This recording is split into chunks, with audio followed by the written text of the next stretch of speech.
Hi, Chair Powell. I wanted to follow up on maximum employment.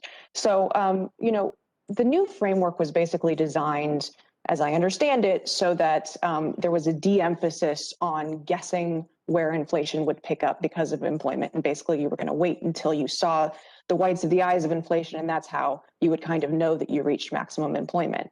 So I'm wondering, you've talked a lot about the different ways that you might measure maximum employment, but from what I understand, that's still basically the way that you know that you're there is inflation. So is that understanding correct? And how are those signals likely to be clear right now, given that you have inflation that's caused by these supply chain disruptions that might also lead to inflation in wages and those sorts of things? So how do you sort of tease out the signal of maximum employment?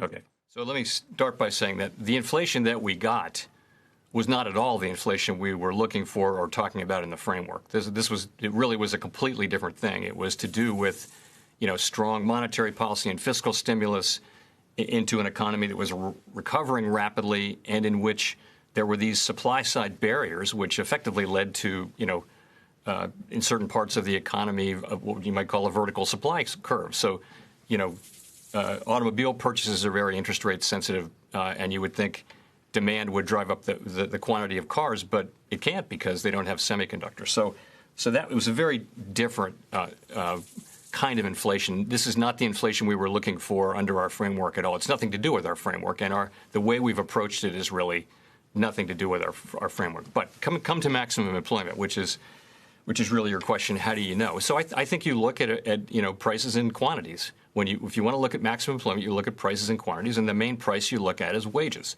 It's one of the things you look at, and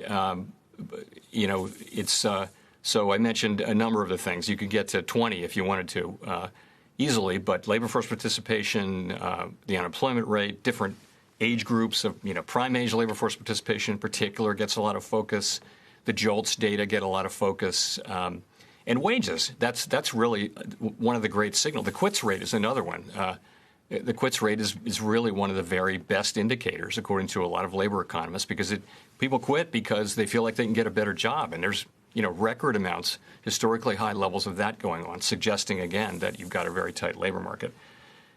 So on wages, that's the price indicator we look at to tell us, along with all the other data, whether we have labor market conditions that are consistent with maximum employment.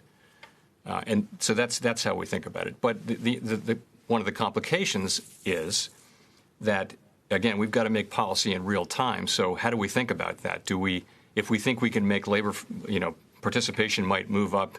Let's say we knew that it would start to move up in 2 years, would we wait 2 years or when inflation is running way above target? Probably not. So you have to make an assessment that what is the level of maximum employment that is consistent with price stability in real time is one way to think about it.